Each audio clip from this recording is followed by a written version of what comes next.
This podcast is presented by Skies Magazine.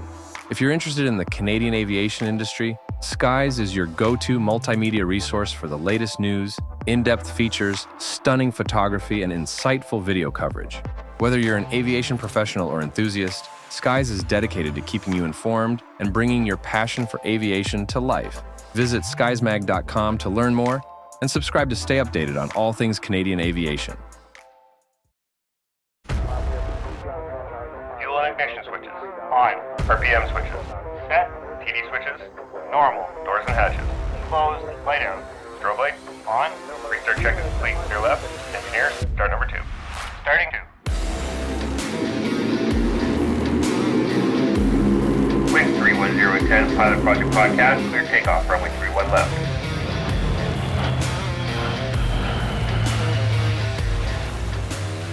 All right, we're ready for departure here at the Pilot Project Podcast, the best source for stories and advice from RCAF and mission aviation pilots, brought to you by Skies Magazine. I'm your host, Brian Morrison. With me today is someone I've been working with for a while to line this up, Major Ian Wookey, a TAC Hill pilot on the CH-147F Chinook and current Executive Assistant to Chief of Air and Space Force Development in Ottawa, Ontario. Ian, it's great to finally get you on the show. Thanks for being here. Thanks, Brian. It's an absolute pleasure to be here. Today, we will be talking about Ian's career in the RCAF, including his early days and time in flight training up to when he was selected to fly the CH-147F Chinook. But before we jump into any of that, let's go through Ian's bio. Major Ian Wookey was born and raised in Sarnia, Ontario. He enrolled in the RCAF as a pilot through the ROTP program at the Royal Military College and was commissioned in 2010. Following his commission, he was posted to 427 Special Operations Aviation Squadron and deployed to Afghanistan with the Special Operations Aviation Detachment in support of Op Enduring Freedom.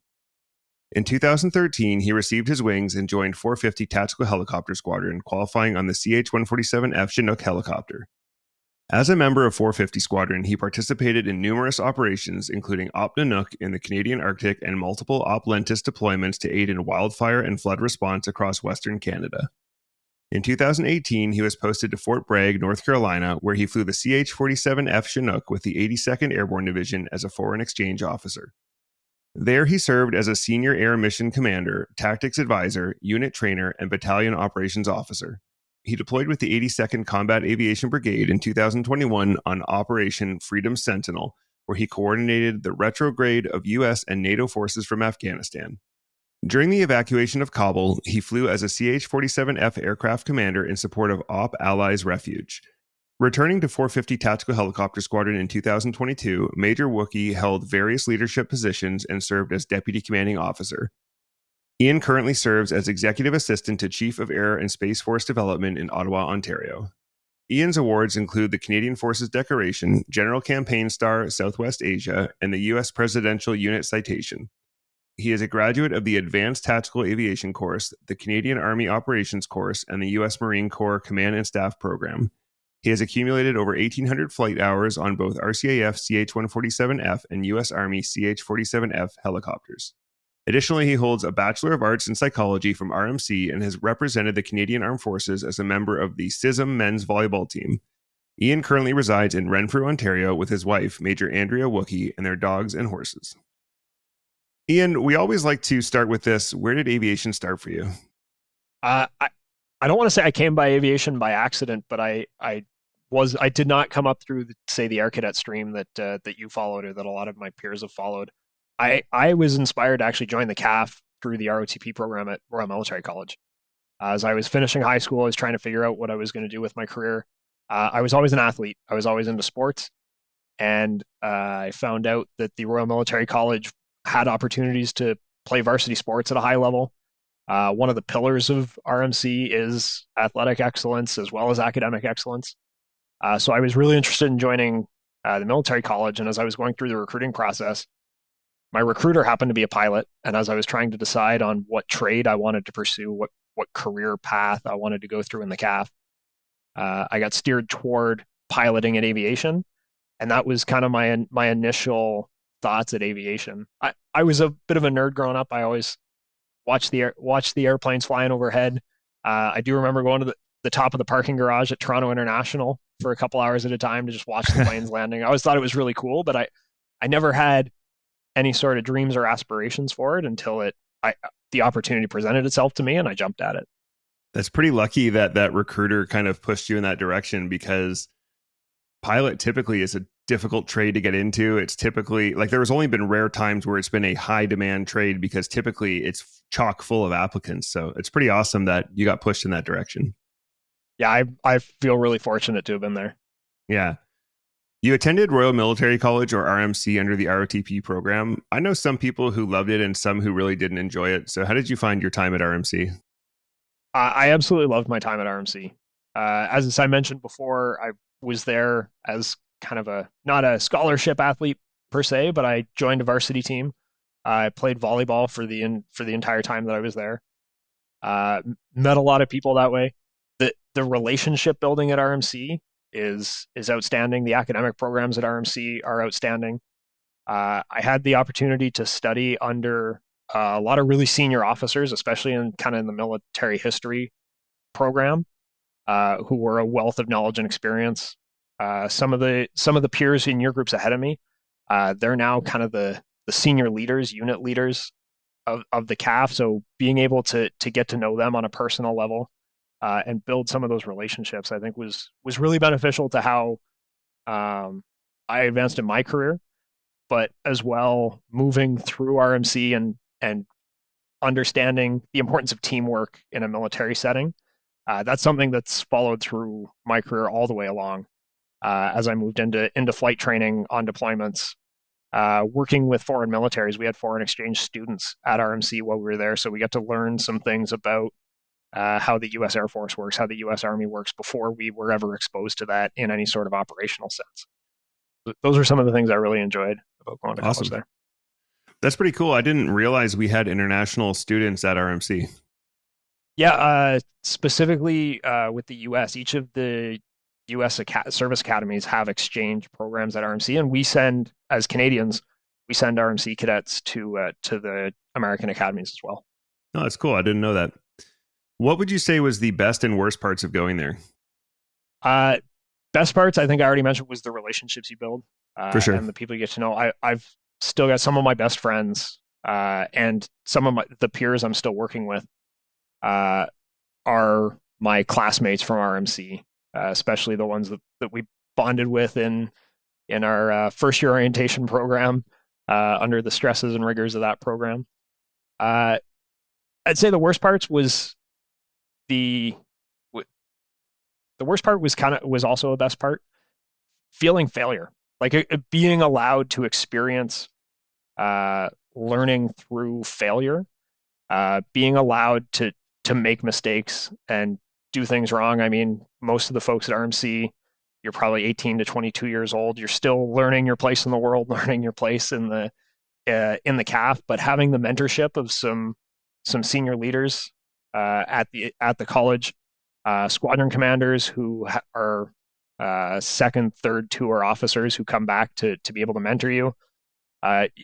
You learn through failure, which are some of the worst parts, and being given the opportunity to fail is a humbling experience, and that's probably the worst feeling you can have. But being able to build yourself up back through it, lean on the people around you, lean on some of the mentors you've got there to be able to pull through it and learn what success is. I think that's the combination of the best and worst part of RMC. Yeah. And honestly, learning to fail and having that opportunity to learn to fail before you go through flight training is probably like a huge benefit, because if you don't, like, I think it's great to do well in flight training, right? But it can almost be a hindrance if you never have a failure or a setback, because you will one day. And I think the sooner the better, because it gets tougher and tougher, because you start to believe like, hey, maybe I'm exceptional here. Like, I'm doing pretty well. I haven't had any failures, or whatever, however you process that. And then all of a sudden, one day you will be faced with a setback, and that can be a pretty big, wake up call. Well, it's not even failing per se. It's dealing with pressure. Yeah. Our RMC, there is pressure to succeed, pressure to be a team member who's actually having effects on team outcomes, and the pressure that you sense at RMC when you're combining academic, athletic, bilingual, and military training all together in a very compressed schedule, it does transition right into all of the military training, whether it's pilot training, whether it's infantry training, whether it's naval officer training. Having that sense of pressure and being able to cope with that and manage that, it all works together to really teach you a lot about yourself and how you react to those pressures. Mm-hmm. So let's talk about your phase 1 flight training. You completed phase 1 training on the Grob during the summer of 2007. How did you feel as you arrived for your first flight training course in the RCAF? Equal parts nervous and excited. Yeah. I was terrified, just like everybody, right? Yeah. You kind of realize showing up to pilot training that it's kind of like your career is on, everything you do in pilot training feels like your whole career is on the line and the rest of your life is on the line. Yeah. So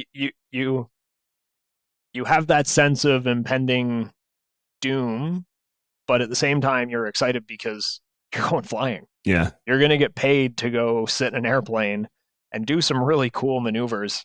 Get opportunities to go solo, get opportunities to go alone, do some aerobatic flying. So it was excitement and fear. Once I got into the training though, and once you actually get into that routine and build your routine of studying in the evenings, getting up in the morning, going for your workout, showing up to the flight line to do whatever class instruction you've got, followed by whatever flight you've got, and just repeat that routine. Once you're into that routine, all you can really focus on is actually getting the training done. And it takes a lot of the anxiety away once you actually start to really get into the flow of the training system. So showing up, really nervous. Kind of by day 3, completely felt like I'd settled in. And with all of the people you've got on your course with you, everybody's in the same boat, right? Right. So you've got 12 to 15 people who are all kind of look at each other, aiming for the same objectives. So it's nobody else's success determines your success. So it's an area where everybody can build each other up, and you can have a really strong team environment where everybody's learning from each other as they go through the course. Right. Like if you have 10 people, it's not like you only have 7 slots for people to pass. Like, hopefully 10 out of 10 are going to pass. So like everyone succeeding together is mutually beneficial. Yeah. And the better everybody's doing around you, the more you strive to be as good as they are. Right. So if you see somebody who's got some really good studying techniques or some really good tips and tricks for whichever maneuver they're flying, you can learn from that. You can take that on to your next flight and be able to, it helps breed your own success. Yeah, for sure. Once you actually got into the flight training, what was your first impression of your flight training in the RCAF? It was rapid. Like the learning curve was steep. Like there's not a lot of room to kind of get your feet under you. It's either like you're ready or you're not.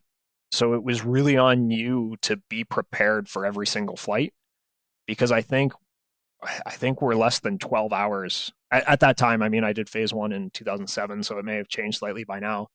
But at that time, it was less than 12 hours from first flight in the aircraft to first solo. And after your first solo, you were probably only about another 12 hours from getting ready to do your final test. So it's a 6-7 week course that's got 25 flight hours, and it's a make or break there. So that's what really stood out to me, was how quickly everything came at you, and the expectations to improve on every single sortie. Yeah, it's kind of like running on a treadmill. Like if you keep moving and keep going, you're going to keep up. But if you'll never get a chance to rest. Like you can't stop. You have to keep going. Yeah, and don't look back. Yeah, that's a good one for sure. You had a few OJT opportunities, including your first time in the TAC Hell world, working at One Wing in the summer of 2009. Can you tell us about that? Yeah, summer of 2009, I had an opportunity to do my on-the-job training at One Wing headquarters out of Kingston. It was the first time I'd ever been around tactical aviation, but it was a good time to be around tactical aviation. I mean, there were units deployed to Afghanistan. We were dealing with a true combat focus in that environment. Wing headquarters was busy. There were aircraft all over the world. There were pilots training down in the U.S. We were getting ready to push Chinook helicopters over to Afghanistan with the D models. And I actually had one really cool experience while I was there,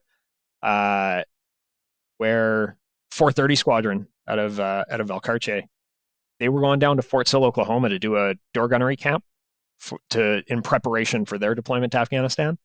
Okay. But all of the weapons they needed were in Edmonton, and 408 was deployed currently, so there was nobody in Edmonton to actually move these weapons down for the door gun training. So while 430 was flying their helicopters from Quebec to Oklahoma, I was tasked to fly from Kingston to Edmonton, pick up a bunch of these machine guns in a van, with one of the drivers from Valcartier, and the two of us ended up driving across the continent from Edmonton down to Oklahoma to bring these weapons to the door gun camp, so that 430 was able to get their door gunnery training complete. And my task, per se, for the duration of that X, was to be the weapons manager, to be able to make sure they got from the vault to the aircraft by the time first launch occurred at 06 in the morning, and then to retrieve the weapons every night at midnight, make sure they got back to the vault and into the right storage location, and to make sure that any time that the aircraft were going flying, they had the weapons mounted in the right place at the right time. While I was doing that too, I had a couple of opportunities to actually get airborne with those aircraft and see live shooting from the back of a Griffin. Wow. Doing CCA, close combat attack sorties, with live fighters flying in the ranges as well. So they were doing target prosecution, where the fighters would come in, they would do a gun run live, and then the Griffins would turn in and do CCA cleanup activities. So the close combat attack, crude machine gun from the side facing door of the helicopter onto a target. And that was kind of where I fell in love with tactical aviation, being able to see machine guns shooting from helicopters. I still to this day, it's still the coolest thing I think you can do in the CAF, is shoot a machine gun from a helicopter. Yeah, those door gunners have a pretty awesome job. Yeah, it's unrivaled. Yeah. What an adventure to go from Edmonton to Oklahoma. Like, were you guys, this is kind of a silly question maybe, but like, did you guys have any form of like defense or anything where you had these weapons being transported through the country? Like, was there any security concerns? Well, the CAF has protocols, right? So we have to do route analysis anytime we're moving weapons across country. We have to give notification to local law enforcement. When we were stopping overnight for these tasks, we were leveraging local law enforcement. So when we stopped in Casper, Wyoming for one of our night stops, we actually drove the weapons to the vault of the local police office and left them there overnight. So we were taking all the correct security protocols. But yeah, it's just not kind of your routine officer cadet OJE pilot experience. That's a very unique experience. So you graduated from RMC in 2010, and as is tradition, had to wait for a Moose Jaw. After a few months at One Wing HQ, you were offered OJT at 427 Special Operations Aviation Squadron. What was it like to arrive as a second lieutenant in Canada's Special Operations Aviation Squadron? And can you tell us about your job at 427 Squadron? Yeah, it was interesting. In 2010, after I graduated, I went back kind of into the same role I was at One Wing headquarters. And late in the summer, I was offered an opportunity to actually go to a line unit where there are there's no helicopters in Kingston. So the OJE is, it's mostly spent behind a computer working on taskings, calling the units and asking them what they want to do. Yeah. So when I had the opportunity to actually go to a line unit, drive a few hours up the road to Petawawa and see what 427 was doing, I jumped at it. I did not hesitate. When I actually got to Petawawa and I got into 427, my job was kind of what you'd expect of a typical OJE at a unit. It's not much different from any of the other OJEs you'd see at other units. So you're kind of working in the ops cell, doing daily coordination for routine sorties. So flying schedule management, crew management, making sure the crews have the right equipment to get on the right aircraft, that doing the coordination between maintenance and ops, to make sure that the right aircraft are on the line for the right mission, and kind of just being a first point of contact within the ops cell for any of the current ops that are going on.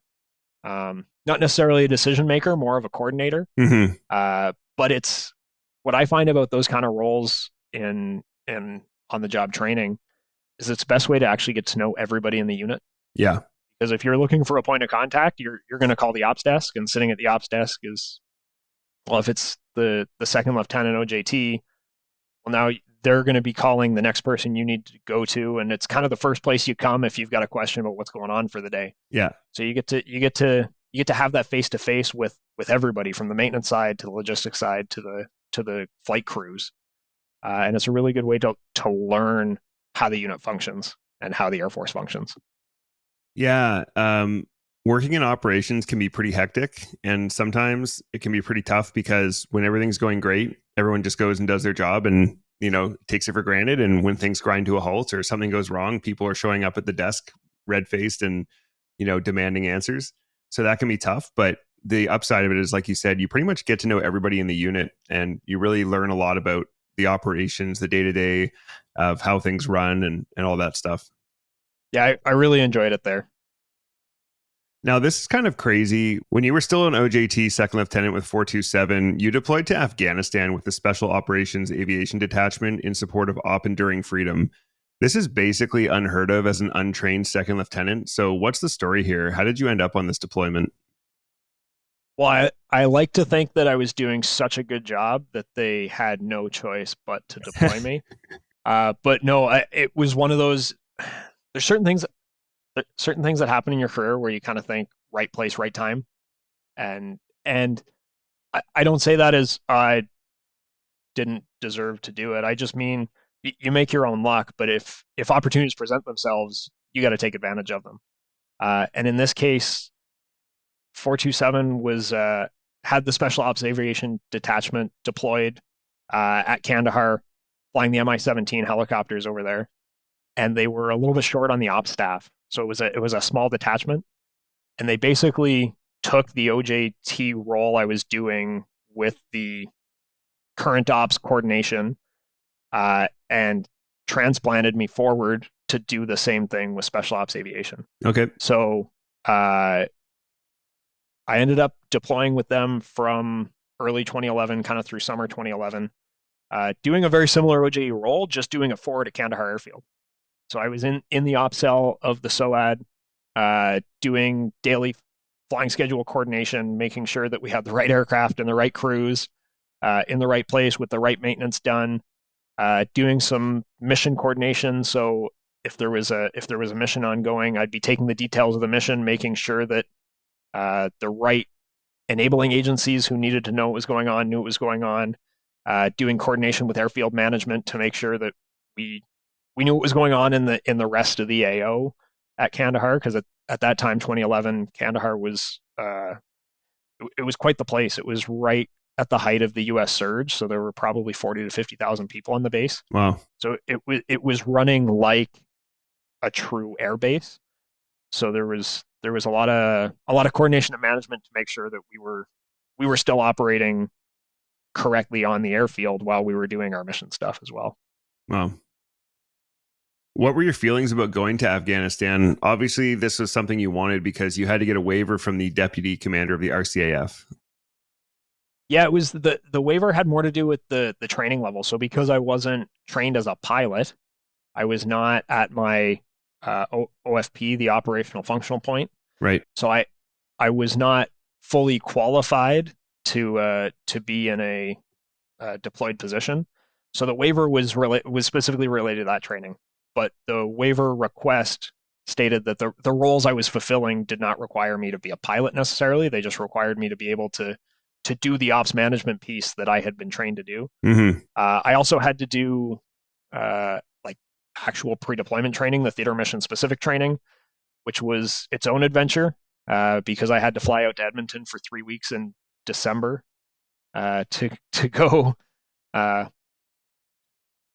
I ended up doing my combat first aid, my IED awareness training, all of the kind of combat preparation training in the middle of Edmonton, in the training area, in the middle of December, when it was about 35 below, to get ready to go to Afghanistan, where I was never going to see a snowflake. So that was a little bit unique. That's pretty funny. But in terms of actually getting over to Afghanistan, again, almost a little bit like pilot training, like equal parts anxious and excited.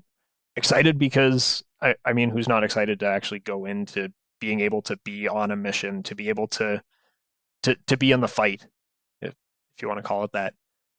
Anxious because you have no idea what to expect, and that's something that was a really good framing opportunity for me early in my career, to recognize that no matter what deployment you're going on, whether it's a combat deployment, whether it's a domestic deployment, it's never going to be, you never know what to expect, and it's never going to be anything like what you expected. Mm-hmm. And that's the piece I give to anybody who's going on their first deployment, is don't set expectations, because if you do, they're going to be wrong. So my feeling was just, I want to be able to go over there and learn. And luckily I had some really good mentors over there, people who are still surround me in my career to this day, who I was able to learn a lot from, and be able just to absorb what happens in that kind of environment and how operations are supposed to look for tactical aviation. Mm. We've talked a bit about what your role was within the SOAD, or Special Operations Aviation Detachment. What was the role of the SOAD itself in Afghanistan? So the SOAD was in direct support to the SOTF, so the Combined Joint Special Operations Task Force that was operating over there. So that was a multinational special operations forces organization that had Canadians embedded in it. And the role of the SOAD was direct support to those assets. So if they were going out on a mission for whatever particular task they were assigned, those helicopters would be in direct support of those assets. Okay, so if troops need to get somewhere, getting those troops there, and that sort of thing. Yeah, if troops need to get there, if equipment needs to get there, if you require any sort of overwatch. Now we did work in conjunction with some of the other coalition assets that were there too. We were able to work a lot with the U.S. Army aviation assets that were there, with their Kiowa and Apache helicopters, so specific fires platforms, which also supported the missions. But for the purpose of the SOAD, those Mi-17s, they were a lift platform. Yeah. So kind of similar to what the Chinook does. They move people and stuff to get to the right place to be able to put effects downrange. Right. Did you have any crazy experiences during your tour in Afghanistan, like any rocket attacks, or did you ever go on any missions or anything like that? No, one of the very specific restrictions I was given being untrained was that I will not leave the airfield. That's fair. So that was that I kind of went in knowing that I wasn't going to get to do any of that kind of cool stuff. But in terms of force protection security, I mean that was part of being on Kandahar Airfield, was that rocket attacks did occur. We did have one occurrence where we actually had a rocket land on our ramp underneath one of our aircraft. Oh wow! That did not explode. No, conveniently. So we were able to have the EOD folks secure that and carry on within a couple hours like it never happened. And there were breach attempts on the airfield, there were rocket attacks on the airfield, but nothing that was, I would say, anything crazy or unique that's different from anybody else's Kandahar experience. Which is funny, right? Like, it shows you when you're deployed the sliding scale of normal, because like most people listening to this have never experienced have never lived somewhere where a rocket attack could be a daily part of your life, or, you know, you talk about a breach attempt very casually, but what that is like the Taliban trying to breach their way onto the airfield and, you know, kill people. And that's just like your sliding scale of normal, right? Yeah, and that's a sliding scale of normal for anything you're going to be involved in, but it's all based on your expectations, right? Mm-hmm. If you show up knowing that you're at a location where you have to take force protection seriously, where you have to be prepared, where you have your own security forces engaged in defending against those things, then you you know you you know how to be able to deal with it, Yeah. right? So you know what to expect, and if your expectation is that there will be a rocket attack siren at some point while you're there, and the siren goes off, well then it's not a panic. You've already discussed and rehearsed what the drills you're going to do, where's your safe location to get to, and how do you continue to support operations while it's occurring. Yeah. KF Aerospace, Canada's largest MRO and founding partner in Squa for the Future Aircrew Training Program, is proud to be the exclusive North American dealer for the Grob 120TP. The Grob 120TP is a world-class training aircraft, combining turbine power, advanced avionics, side-by-side seating, and full aerobatic capability. Already trusted by the German Air Force, Canada's Future Aircrew Training Program, and militaries worldwide, it's built to deliver performance and reliability. With its versatility, the Grob 120TP is the ideal platform for both military training and civilian programs, including upset recovery training. Go to kfaero.ca, that's kfaero.ca, to learn more and get in touch with us. So how did this experience influence the way you approached your flight training in the coming years? The biggest influence that this had on my flight training was that I was 99% sure that I wanted to fly helicopters as a pilot. Yeah. And green helicopters. It wasn't just the aviators I was surrounded by, but working closely with some of the folks at CHFA, like the Canadian Helicopter Force Afghanistan that was there, working with some of the special operations members who were there, seeing it from like a support to the land force perspective and building relationships with the troops who are on the ground and the people who you're actually supporting, and having that face-to-face relationship and getting to know them really well, and seeing the direct connection between your role as a helicopter pilot and the effect that has on the troops on the ground. That's really unique in TAC-L, and that exposure that I got in that experience was what really drove me to continue to want to do that through my career. Okay. So we'll get back into your flight training experiences. You've safely returned from your tour in Afghanistan and you're arriving at Moose Jaw to fly the CT-156 Harvard 2. How did you feel arriving for this course? And did it feel like no big deal after being in Afghanistan? It probably felt like a bigger deal. Oh, yeah? Because now I've got the operational experience, or I'll put that in air quotes, operational experience. Yeah, yeah. I've seen what it looks like. Now I'm more motivated to succeed. Right. Now I want it more. So the stakes are higher. So now I'm putting more pressure on myself to succeed. The stakes are higher. Yeah. So I don't want to say it was no big deal, but it definitely brought a different perspective to my flight training, that I was committed to being successful and getting through that course. Yeah. How did you find flying the Harvard 2? Harvard was so much fun. Yeah. It was so much fun. It's such a I didn't come up from an aviation background, so I have no frame of reference to say I had 200 hours in a Cessna. So to go from something that's got 12 horsepower to something that's got 1,200 horsepower, those aren't the real numbers. Don't quote me.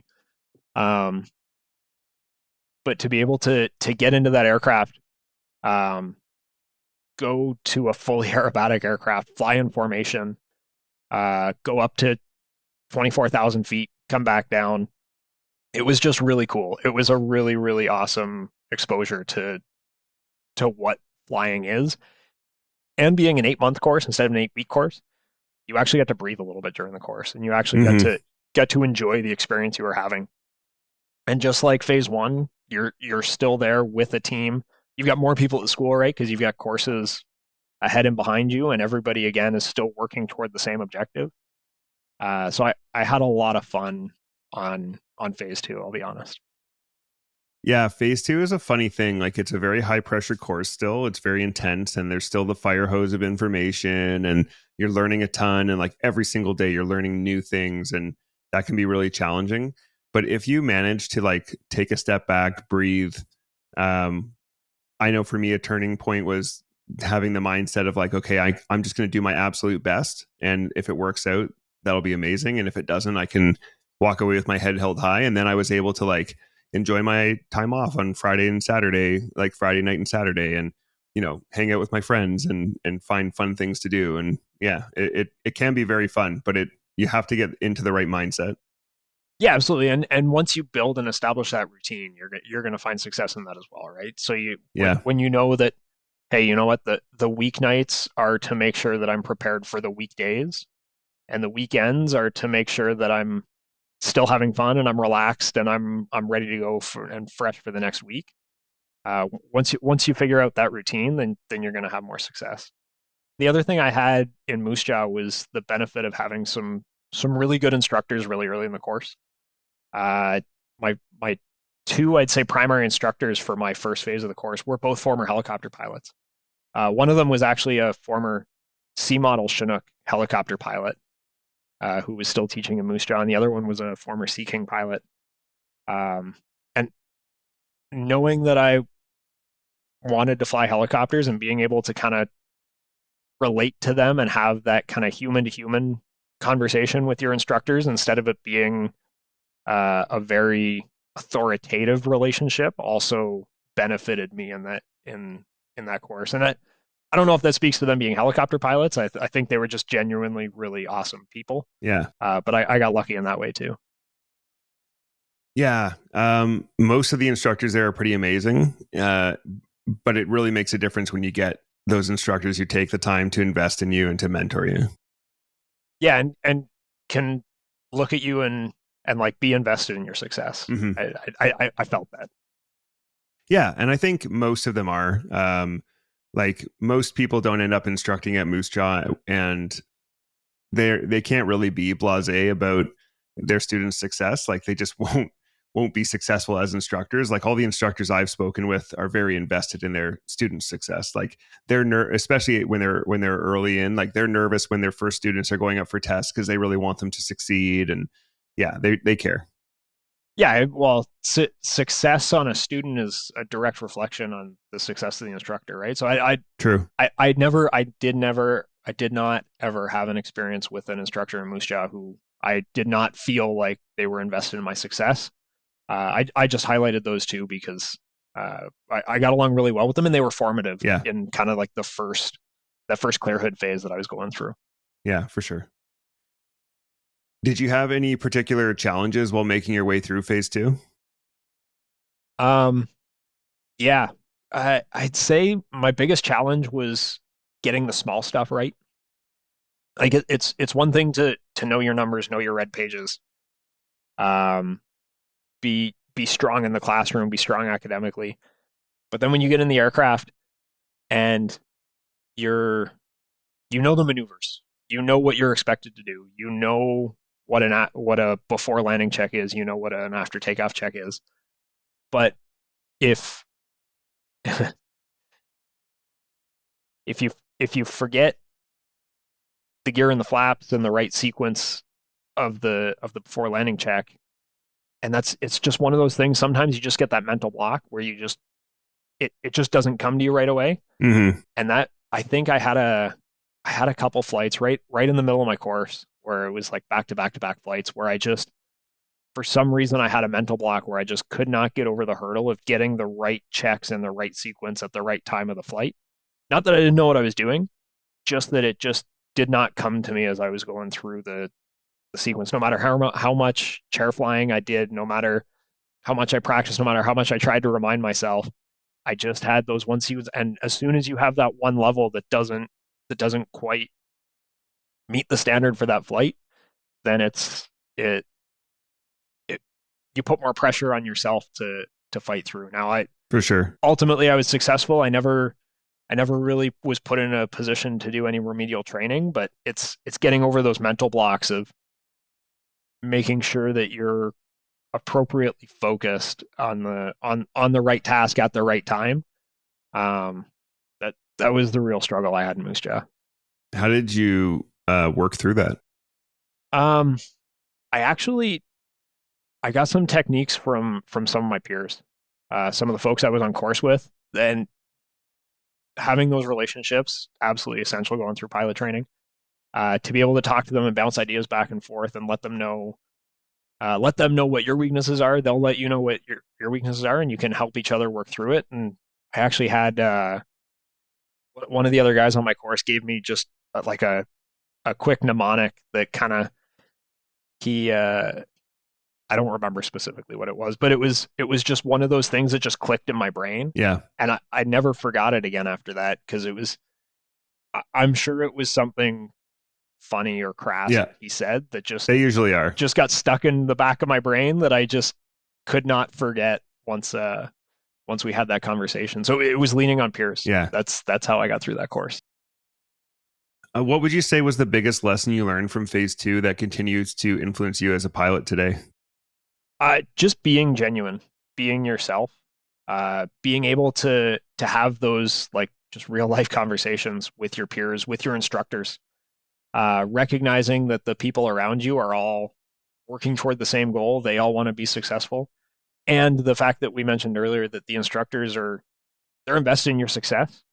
So be honest with them, be upfront, be able to have those conversations that to allow them to help you. Yeah. Right. It's if you feel like you're struggling, or you just can't get that one like that one technique down that you want to get, have that conversation. And I think that's something I'll always bring forward too, is like, don't be afraid to reach out to the people around you, or the people who are built to be in a position to help you succeed. Mm-hmm. Lean on them, talk to them. Don't try to do it all yourself. Yeah. So when you finished your course, you were selected to go helicopters. We know that's what you wanted. How did it feel to get that? It felt good. It was definitely gratifying. I don't know if the commandant felt the same way. The commandant was a jet guy and wanted everybody to really want to be a fighter pilot. Yeah. But I had my eyes set on the green helicopters for sure. Moose Jaw, I don't know about now, but certainly at that time period was definitely like run as a jet school. Like it was a very jet pilot atmosphere. Yeah, it was. And I did actually have an interview with one of the senior leaders in Moose Jaw at some point when they found out halfway through the course that I was already deciding that I wanted to go helicopters. I kind of got called in and just asked, just to be like, hey, why don't you want to fly jets? And I honestly just talked about my motivation for flying helicopters. I didn't mention that, I don't want to go fly circles at left-hand orbits at 30,000 feet and watch the world through a straw. And I say that tongue in cheek because all of the folks that I went through pilot training with within a year after finishing Moose Jaw, they were dropping bombs in Libya, right? So Yeah. everybody has their own experiences, and the timing works out. But yeah, I was always set on going TAC Hel. Yeah. So next up is your phase 3 flight training on your helicopter course. When you arrived at phase 3 helicopter training in Portage la Prairie, did you find it was more relaxed than phase 1? I can't speak for helicopter training, but I know that multi-engine training is a much more relaxed environment than Moose Jaw. I think the school is smaller, so I think it's a bit of a different atmosphere between 3 CFFTS and 2 CFFTS. I mean, in Moose Jaw, there's 15 Harvards launching in 3 waves a day, right? So it's it's constantly going, it's constantly moving. Portage is a little bit slower that way. Not as many aircraft, not as many students in house. But the difference between the helicopter and multi-engine training is notable too. The multi-engine guys always seem to be super chilled out, super relaxed, getting ready for their next 4-hour out and back sortie. Whereas the helicopter course is about to go learn something completely new. Yeah. Flying a helicopter is not flying an airplane. Yeah. Now there are things that overlap and there are things that relate, and having flown the Harvard before definitely helps give you the air sense to be able to be an effective helicopter pilot. But physically flying a helicopter is unlike anything else that you can really do. So there's no way to get good at it without doing it. Yeah. So there's a lot of pressure to a lot of self-induced pressure again Yeah. to be successful doing something you've never done before. And especially if you've had success in a place like Moose Jaw, to show up and be put right back to zero again on phase 3 because nobody can hover a helicopter on their first try. Right. Is very humbling and definitely induces some stress that I don't think the multi-engine side had. Yeah, it's funny now that you say that and I look back, I do remember, like I said, multi was, I won't say it was like a chill course, but it was much more relaxed than phase 2. And I think back to my peers on the helicopter course, and they were definitely carrying a little more stress than we were, like for sure. And I mean, around that time was like some dark days in the helicopter side of the house. Like there was a course while I was there where only one person graduated. So like it was tough times in the helicopter school. So yeah, I guess now that you mention it, I can remember that. Yeah, and it's not. I mean, it's completely different kind of learning atmosphere, but it's everything is new on the helicopter side. Like even the aerodynamics, a wing is a rotor aerodynamically, but how the aerodynamics of a rotor actually function compared to just air over a wing is a little bit mind bending when it comes to like the academic side too. So even the academics in the ground school are just a completely new and different thing that you're going to experience that you just have to be prepared to know absolutely nothing, to be humbled that you know absolutely nothing, and be prepared to learn it. Yeah. Yeah. What did you find was the most challenging part of phase 3? The most challenging part was honestly what I just mentioned before. The humbling experience of realizing that you're terrible at flying helicopters. Yeah. To go sit in the cockpit of a really fascinating machine, even if it's the 206, just like little Jet Ranger. The experience of being given one flight control and barely being able to keep yourself in one position is wildly challenging until you get it. Mm-hmm. And there's no knowing when you're going to get that moment where it'll just click for you. But at some point between kind of like hour 1 and hour 10, you actually figure out how to make both hands and both feet work in coordination. And you actually have that sense of accomplishment, which is the most rewarding part of phase 3, I would say, is having that sense of accomplishment from going in the span of a few months from I have absolutely no idea what I'm doing to I am flying a multi-engine glass cockpit helicopter across an international border, and I know what I'm doing and I'm being successful.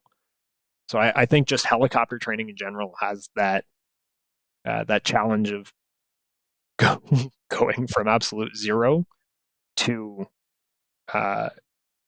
success, and the transition and the curve you see in that is really rewarding. Right on. So you passed phase 3 and got your wings. You were selected to go to 450 Tactical Helicopter Squadron to fly the CH-147F Chinook. You were only the second person to be sent directly to the Chinook from pilot training. Before that, people first flew on another platform. Were you intimidated by this at all? A little bit, but again, it's that same feeling that you always get in your career when you do something new. Equal parts excited and equal parts anxious. I was really, really excited to be given the opportunity to fly the most modern piece of kit in the Air Force. Like the fact that I was going to a place where the helicopters were going to be brand new, where they were purpose built to be the workhorse of the RCAF. That was super, super exciting. And honestly, that helped overcome any of like a nervousness or intimidation that I would have felt. I knew I was going in completely cold. I knew that there were people with combat experience on Chinooks that I was going to learn from, but that was exciting because I was going to learn from them. Yeah. It wasn't so much intimidating. Yeah, you felt confident after the training you'd received and just excited for the new job. 100%. So switching gears a little, you have a brother who is also a pilot in the RCAF. Can you tell us a little about him and how your family ended up with 2 pilots serving in the RCAF? Yeah, my brother Matt, I think he probably had a bit of a similar introduction to the military as I did, where we don't come from a military family by any means. I mean, my uncle was an artillery officer in the CAF for about 20 years. But outside of that, growing up in Sarnia, we're not it's not a military town by any means. Yeah. We're not surrounded by it. But I think after him seeing my first couple of years at RMC, he also decided to go to RMC. Also was a bit of an athlete. He played varsity basketball there. And when we were talking about joining, and he asked me questions about what the application was like and what career paths were, I was pretty quick to tell him that pilot was the way to go. Yeah. And he had a similarly successful application. And through that process, he was always kind of a couple years behind me in the training system. But we had the opportunity to go through very similar training. He did phase 1 Portage, phase 2 Harvard, phase 3 Portage again, and ended up coming to 450 Squadron as a Chinook pilot. Really? In 2015. So we ended up flying Chinooks together for a few years at 450, which was a really, really cool experience to be able to share that. And went from not to jump ahead too far, but went from me mentoring him as an AC as he was coming up as a junior first officer in the unit, to eventually, when I came back to the unit in 2022 after some time in the States, he was a full-fledged instructor on the Chinook by that point, and now he was teaching me on my requalification course when I was coming back from the States. So we've had a really cool opportunity to both be Chinook helicopter pilots. He's since moved up to Yellowknife. He's now flying Twin Otters at 440 Squadron, and is loving his RCAF career. Still being in a cockpit all these years later after he got his wings in 2015, I think. That's awesome. That's really cool. I didn't realize that he also flew the Chinook and that you guys had flown together. That's a really cool story. Yeah, it's a really, really unique experience that I'm really happy to have had. Yeah, for sure. You're also a member of a service couple. In other words, your wife is also a serving member. Andrea is an Army logistics officer in Petawawa. How do the two of you navigate two busy careers as majors in the CAF while still maintaining a healthy relationship? Communication and compromise, for sure. We kind of went through my career a little bit, and it's been deployment after operation, after exercise, after operation, after exchange. And hers has been similarly chaotic with moves, career courses, deployments. She's also did a deployment to Afghanistan at one point. So we have to communicate a lot to make sure that we're always on the same page with who's doing what and where. Yeah. But also being able to disconnect from work. I'm a better officer because she's a phenomenally smart and outstanding officer. But when we come home at the end of the day and we can just kind of disconnect from work and just be in our space with the horses, with the dogs, and be kind of home on the farm, and be able to disconnect and have the ability to be each other's best friend without having it be specifically about work or specifically about being a military service couple. I think that's what helps make us better people together. Yeah. To not just come home and talk shop, like have a chance to disconnect and have your own space. Yeah, 100%. Yeah. But at the same time, it definitely benefits us that we can have those conversations about work and bounce ideas off each other. Yeah, that makes sense. It must be super busy between careers. And then, like you said, you guys have what I imagine is a hobby farm. And that must keep you quite busy outside of working hours. Yeah, it keeps us busy. And there was a period for a couple of years there where we were both deputy commanding officers at the same time in Petawawa. So it's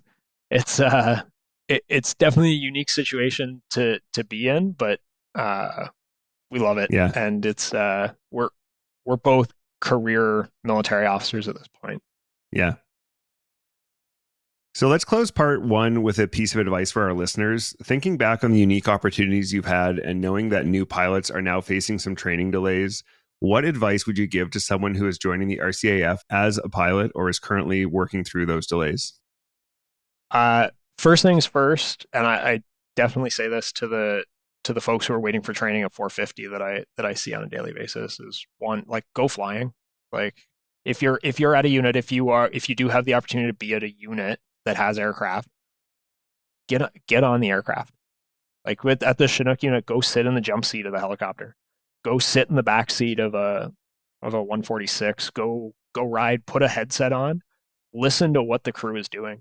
Get that idea for what's going on in the airspace, what's going on the comms, how the crew is interacting with each other. If you're on a crewed aircraft, to be able to just get that sense of what the expectation is going to be, because you're always going to learn something. The more you're around it, the more you're going to learn. The other thing too is get down on the floor. Like, go talk to people who aren't pilots.